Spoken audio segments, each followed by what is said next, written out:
So, as promised, my good friend Andrew Hawkins is in the building. He's got his own set. He's like, Hawk, explain the garage setup you got going on that does not look anything like a garage. You should see this thing. It looks like LeBron set this up just for you. Yeah, no, LeBron did not set it up for me. Well, I guess indirectly because I did work for him for a number of years. But so when the pandemic hit, I'm like, this sucks, right? We can't go in the studio. Everybody looks terrible on Skype messages and calls. And so I was like, well, I'm just going to start building little by little my own garage studio.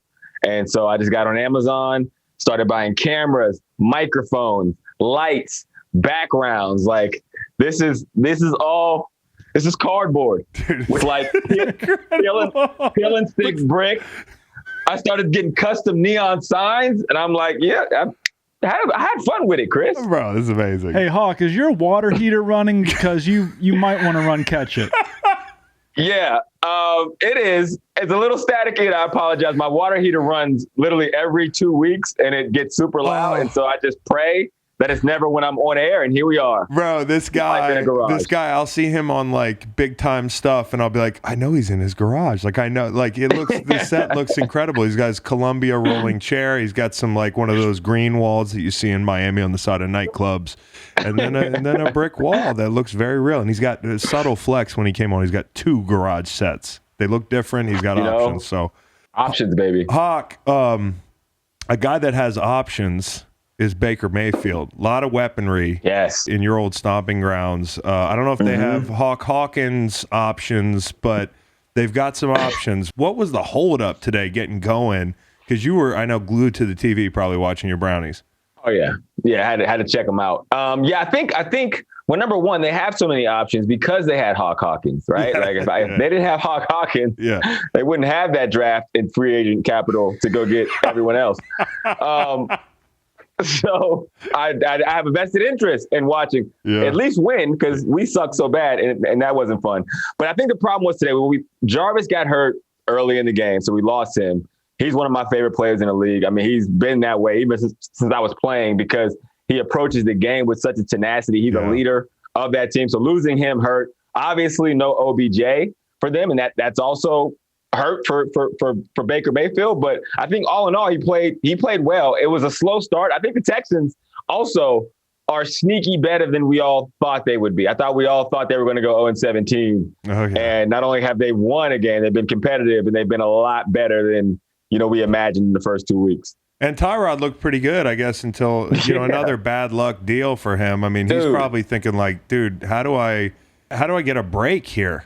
Even last week, I think we were all excited. If a rookie would have had the week that Tyrod Taylor had a week ago, we'd be talking about like, oh, this guy is the next thing coming, right? But we just cross our fingers and hope he can, be healthy and nothing crazy happens. And, of course, he messes up his hamstring today, which derailed the chances the Texans had to win that game. I'm looking at the Texans, and for a second they were thinking, hey, we could land this plane first place in the AFC South. The Titans come back and on the back of Derrick Henry. So that division is a little bit of a shit show. How about the AFC North? The Ravens and the Chiefs are playing as we speak.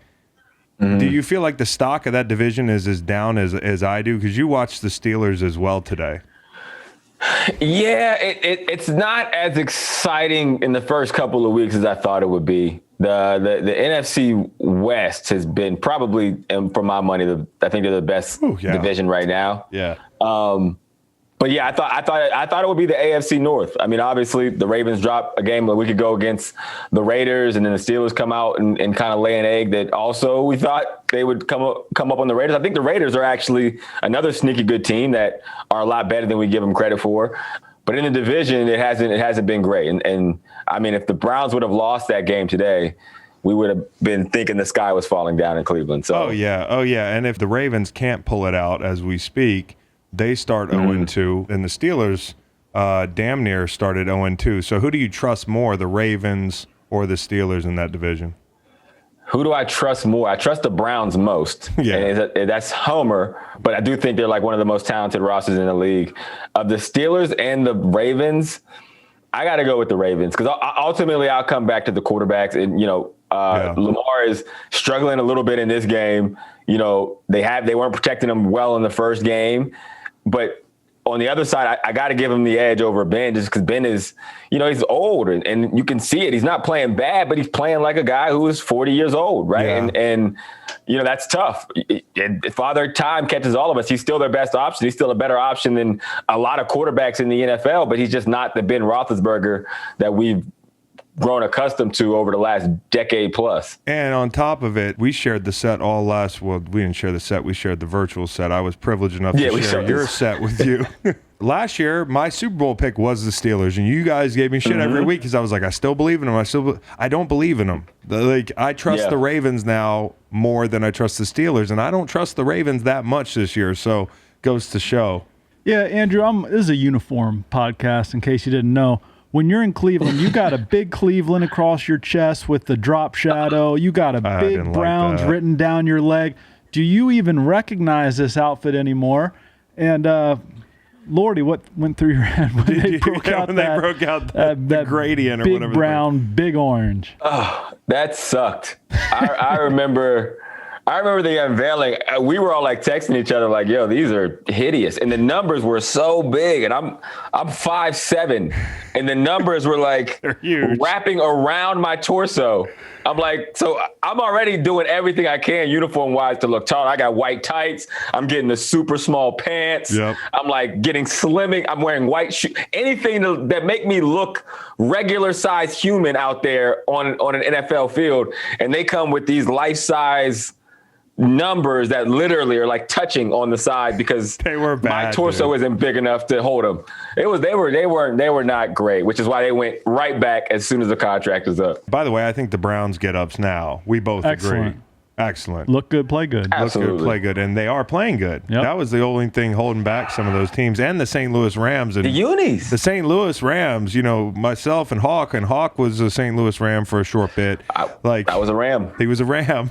We were teammates. We strapped it up together out there. Chris. And that's another thing I was going to ask before we dive into your issue that you have with the single-digit numbers, which we also share that sentiment, is what do you think goes through the Texans' heads right now? I mean, and what's going through Jacksonville's head right now? What locker room would you rather be in? And I have a feeling I know the answer because those are the two teams that we thought were going to finish at the bottom of the NFL table.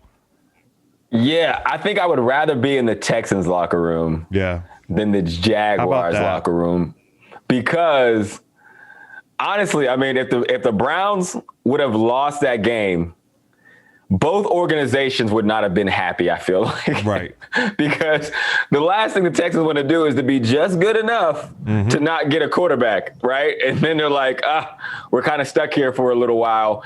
And so with that, in the Texans locker room, there is no expectations. Again, I've been in that kind of locker room where it was like, hey, we'll just go out here. We go into games. We know we're going to lose because we're not good enough. The team sucks. Me and Joe Thomas are looking at each other like, hey, man, you stay healthy. No, you stay healthy, bud. All right?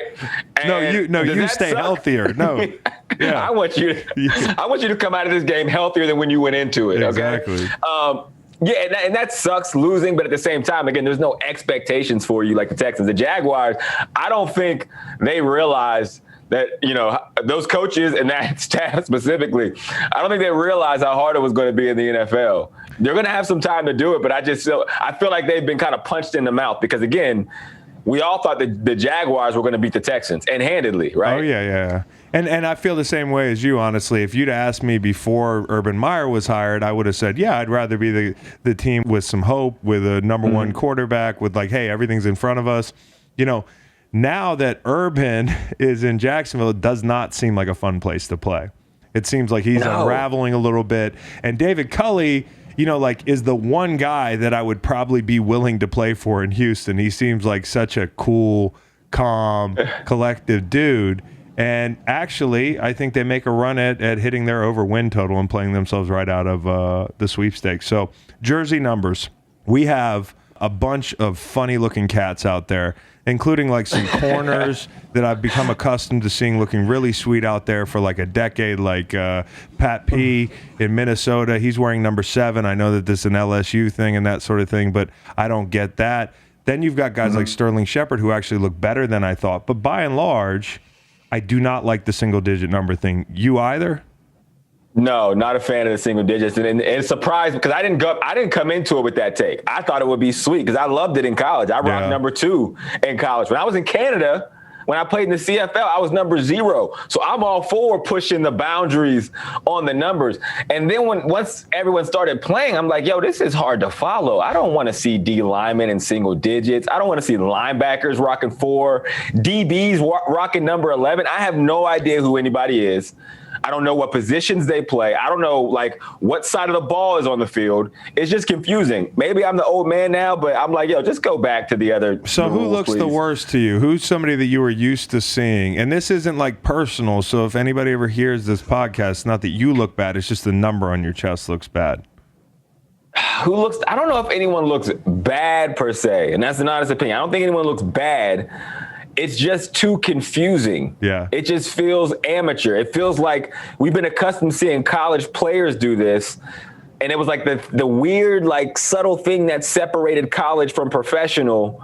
And it's just, I don't know. I'm just not a fan of it. And I don't want to see you Carolina changed 2 of their linebackers' numbers like 2 hours before the game, or less than 48 hours before the game. So there's a whole, like, the thing that Tom Brady was complaining about, like IDing backers and who the hell is who. And we were all like, yeah, Tom, you're just old. Shut up. You're old, Tom. And then we were like, we agree. So that leads me to my Tom Brady question, because when I asked you what you wanted to talk about tonight, what stood out to Andrew Hawkins today, I got a quote in my text message that I said, I'm only going to read this quote. I'm not going to turn it into a question because I don't even know where we're going with this. The quote was, Tom Brady is a terrible competitor. What did Andrew Hawkins mean by that? Yeah, that was my quote. I came to that epiphany today. Tom Brady's 106, right? He's played in the NFL for literally just as long as a lot of these kids have been alive. And we all have this thing. We've been shoved down our throat how much of a competitor he is.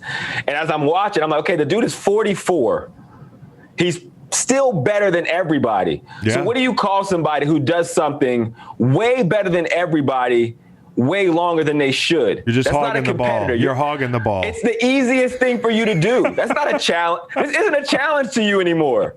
It hasn't been for a very long time. And it dawned on me like, yo, you're not a competitor at all. If I go play with my son's youth basketball team and I'm dropping 40 points a game, no one's going to be like, oh, man, you're the most fierce competitor. They're going to be like, at some point, you got to go do something else. You got to grow up and go get a startup in Silicon Valley, because that's the next thing. He's going to be like, we're going to be like working for him. I mean, I was going to say he's Amazon rich. We've worked for Amazon. So no, I'm buying that a little bit. It's a lot like you in this podcast. You're so good at it. Eventually. Oh, I'd be happy to move on. Yeah. Hey, Hawk. Challenge yourself. Year 13 for you on Twitter.com. Did you land on @Hawk organically, or did you have to compensate somebody for that tight handle? Yeah, that's tight. Well, I'm going to flex a little bit more. I have @Hawk on Twitter, @Hawk on Instagram, Snapchat, TikTok, YouTube. Damn, I was going to say another one, but it was So OnlyFans. I don't even know that they have handles on there. Yeah, I don't know anything about OnlyFans, dude. Yeah, I'm sure you get it mixed up with GoFundMe all the time. I didn't know where that money was going. Babe, I thought those were donations. No. So I got @Hawk in I think 2012 or 13. It was like some. Actually, I'll tell you the story. Some guy in Mexico had it, and he didn't speak English, and I translated in on Google Translate to ask, hey, what would it be to get this? And he's like, I'm a big fan of Eli Manning and the Giants. And I'm like, that's weird. Hold on a second. He's a Giants fan. Many of us were. Well, I'm an unabashed fan of Eli Manning, but the Giants, I was like, it's a weird team to pick, man. Yeah. And he was like, yeah, big fan. And I'm like, well, how would you like a signed jersey and a football from them for that handle you got? he was like, oh, that would be amazing. So I called one of my buddies who was playing with the Giants, got it done, shipped that thing across the border, and that started it off. And then I just started knocking the rest of them down little by little. That's so great. He's one of the most entrepreneurial, creative, resourceful people I know. He legitimately is, and people need to see.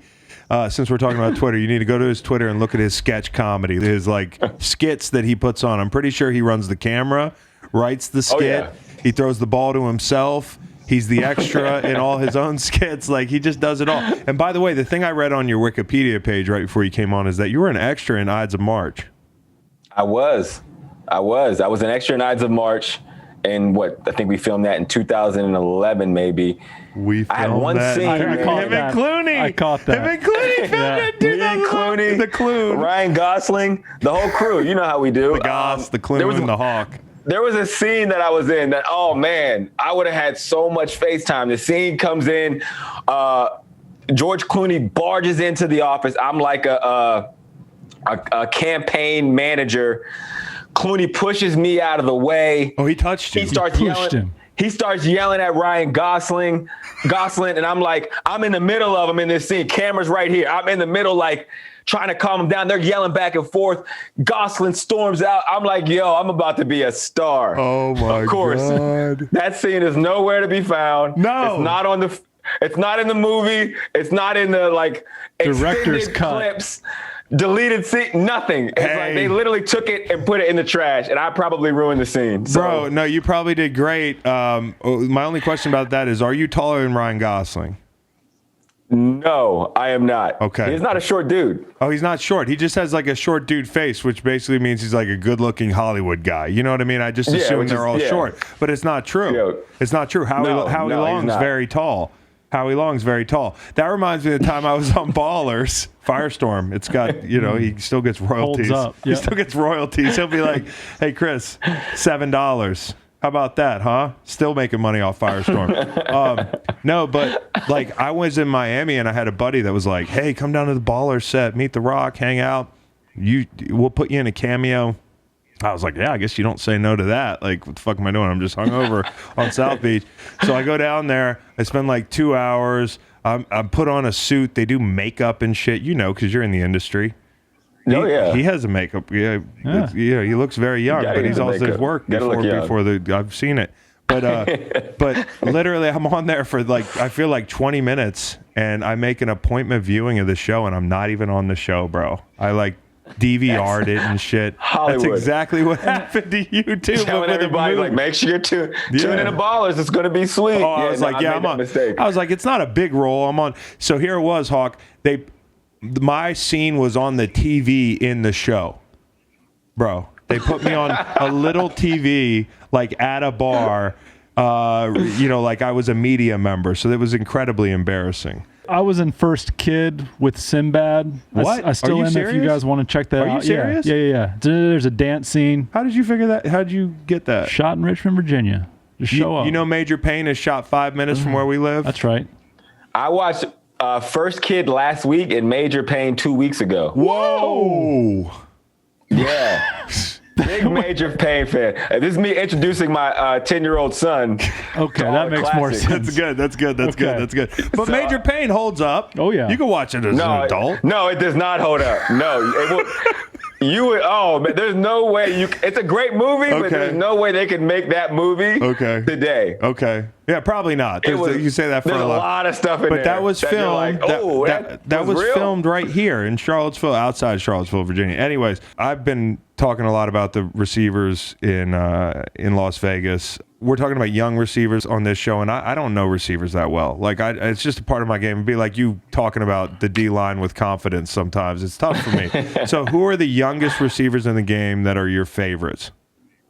Youngest receivers in the game that are my favorites. I mean, Ruggs is awesome because he's a burner. Anytime you have those levels of burners, he's going to be hard to guard no matter where it is for as long as he has them. I really like Justin Jefferson out of Minnesota, though. And the reason I like him is because I'm a fan of route running, and I know everyone says that, and that sounds cliche, but to play receiver, you have to be able to catch the football, and you have to be able to separate. And separating tied to your ability to change direction, your understanding of coverage, leverages, what DBs are thinking. And for Justin Jefferson to be so young, he has such a deep understanding of that to know, like, when I go inside, I know this DB is going to automatically assume I'm doing an in-breaking route. So it's a big chance and a risk to inside release on a route that I know I have to break out. But he's set such an understanding. He routinely does things like that, pushes the boundaries. And that's why when you see him catch the ball, there's so much separation between him and DBs. And that makes for easy throws from the quarterbacks. Quarterbacks love that. So I'm a big Justin Jefferson fan. And a guy on the other side of things today in that Steelers game, I remember you worked with Deontay Johnson, right? Yeah. Deontay's another one. Same thing. Big time route runner, is a guy who can separate, and he has speed. He understands it, man. I remember working him out. I worked Deontay Johnson out before he played a snap on offense at Toledo. He lived in Tampa. I was training there. Somebody called me. I'm like, yo, just come to the gym with me. And he was like, yo, teach me this. And I showed him 3 things. And these are things that at that time I was a veteran with the Browns. Like, coaches were pumping this into our head. We had first round, second round, third round receivers that I couldn't get to grasp it. He was like 19. Everything I showed him, he picked up immediately. I text my agent, I text my brother, and I text my friend. And I'm like, this guy is going to go to the NFL early. He's going to be a first-day draft pick, which in our terms, old school guys, is the first 3 rounds. 1 through 3. He's a 1 through 3 round draft pick, and he's going to be a star. Yeah. And they're like, how do you know he hasn't played? And then lo and behold, here we are 5-6 years later, and the guy's doing it big, number 1 receiver out in Pittsburgh. We need our royalties. Next deal he signs, 30% goes to Hawk. The taunting penalties today, which were objectively ridiculous. I saw a few of them in real time. I saw the kid in Seattle they missed the PI. Did you see this? The Reed kid, he tackles Julio, or I don't know who it was. And then they don't throw the flag there, and he gets up and looks at him and walks away, and they throw a flag for taunting. Where are you on this taunting stuff? I am a receiver. I know we get a diva a type persona, but I am very old school football. I am from Western Pennsylvania. I was taught football a certain way. And if you start taking away the ability to talk shit, to get in people's face, like, our whole job is to hit each other as hard as you can. Like, so I am not the kind of person that is like, oh, somebody hit him too hard. He yelled at him. He taunted. Like, do you know what and I'm 5'7", Chris. Yeah, I know. Like, so for you probably just go up. It's like, oh, it's just my job. You don't understand the mental space that I would have to get in to go into NFL games, because I'm like, if I don't think this way, I might die out here. Yeah. So I have to I am, whatever it takes to see that, and people get penalties and it decide games. Like, I'm like, yo, man, at some point we gotta get back to the sanctity of football, and that's what I feel like we're chipping away at. I just think it's the owners. Somebody we were talking about earlier, why are they making an emphasis? And by the way, I don't think the sky is falling, because I think the NFL reads their mentions a little bit. I think they did it with OPI a couple years ago. I think it was early in the season. We had that rash of OPI penalties. We had the reviews, and people were like, nah, fuck this. We don't want this. And those penalties went away. It was the same thing with roughing one year. They always overemphasize early. So I'm just hoping that's what happens. But I do think it's the owners just grasping for control. I really do. Somebody says, where is this coming from? It's not coming from the fans, obviously. It's coming from the people that run the league. They're the owners, and they are feeling like they're not controlling the dudes on the field. And I think they're getting desperate, and they're like, we don't want to see any of this bullshit. I don't agree with it. I love it. And as a player, I never felt taunted.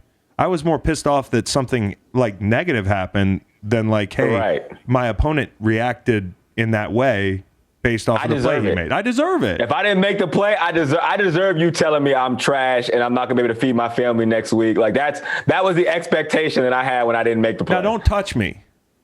No, because we know we go next level with that. But don't you touch can say me. whatever though. You can say whatever you want, and usually I was the guy to kind of say something under my breath to try to get somebody else to touch me. That was my whole thing. Oh, yeah. I was like a little bit of an instigator. So, hey, it's Hawk on every platform. All of them. Everywhere. All of them. We LinkedIn, OnlyFans. LinkedIn, Hawk. Toledo Rockets message board. Email is Hawk, the Reddit. whole thing. Reddit, Everything. Reddit. Doesn't matter. I'm there. Where can we find you this fall? besides everywhere? Yeah, everywhere. I'm on the NFL Network, so I do Game Day View, Total Access, Game Day Final, Game Day Live, all those shows. Amazon, I'll be on NFL Comment Box, NFL Next Live. Also host a show with Roku called Roku Recommends. If you're into streaming and you like film and TV shows, me and Maria Menounos will get you right on your Roku player. What else? I don't even know. Yeah, a little bit of everything. I can barely open Hulu. I don't know what Hulu, Roku. I don't know what any of these things are ending you, bro. Well, you can access your Hulu through Roku, man. Oh, really? Really? You're missing out. Oh, yeah, absolutely. It's like a Rokuception, smart TV. Thank you, Andrew Hawkins. Appreciate you, bro. My pleasure, guys. Thanks for having me. Yeah.